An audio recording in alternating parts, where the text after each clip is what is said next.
After the arrival of the caravan on Sunday, the Messenger of Allah, PBUH, stayed at Hamra, al-Asad for 3 days, Monday, Tuesday, and Wednesday, 9 to 11 Shawwal, 3H, and then returned to Medina. Before his return, he took Abu Azza al-Jamahi as a prisoner of war. Incidentally, this man had also been captured at Badr, but on account of his poverty and the large family he supported, the Prophet, PBUH, had been gracious enough to release him on condition that he would not involve himself in war against the Muslims again. Abu Azza did not keep his promise and took part in Uhud hostilities on the side of the polytheists. Here again he implored Muhammad, PBUH, for pardon, but the latter told him that a believer wouldn't be taken twice in the same snare. He then deservedly merited the sentence of death, which was executed by Az-Zubair, or, in another version, by Asim bin Thabit. A Makan spy, called Muawiyah bin al-Mughira bin Abi Alas, was sentenced to death too. This spy was the grandfather of Abdul Malik bin Marwan on his mother's side. When the idolaters went back after Uhud, Muawiyah came to his paternal cousin Uthman bin Affan, Noisawa. Uthman gave him shelter, after securing the Prophet, PBUH's permission, on condition that if he was caught thereafter 3 days, he would be killed.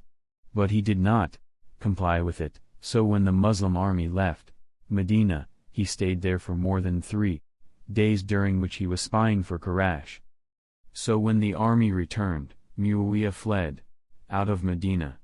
The Messenger of Allah, PBUH, on this account, ordered Zayd bin Haritha and Ammar bin Yasir to pursue him and kill him. So he was killed.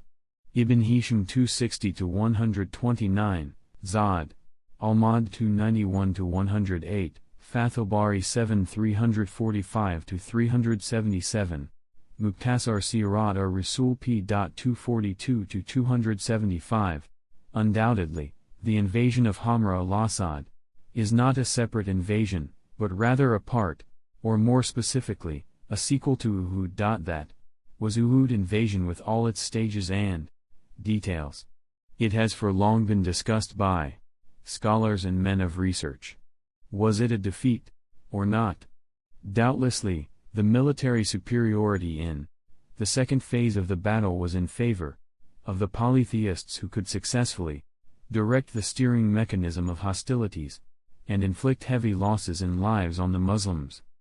Admittedly, a part of the believers were clearly defeated, but this could never be considered a Makan victory. The Makan army failed to occupy the camp of the Muslims. The greater bulk of the Madanese army, chaos and confusion notwithstanding, did not take to escape. On the contrary, they showed matchless and heroic resistance and managed to gather themselves again around their headquarters, fighting bravely and courageously. They, moreover, did not allow the Makkans to run after them in pursuit.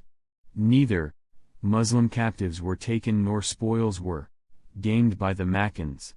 The enemies of Islam were also too cowardly to conduct the third phase of war.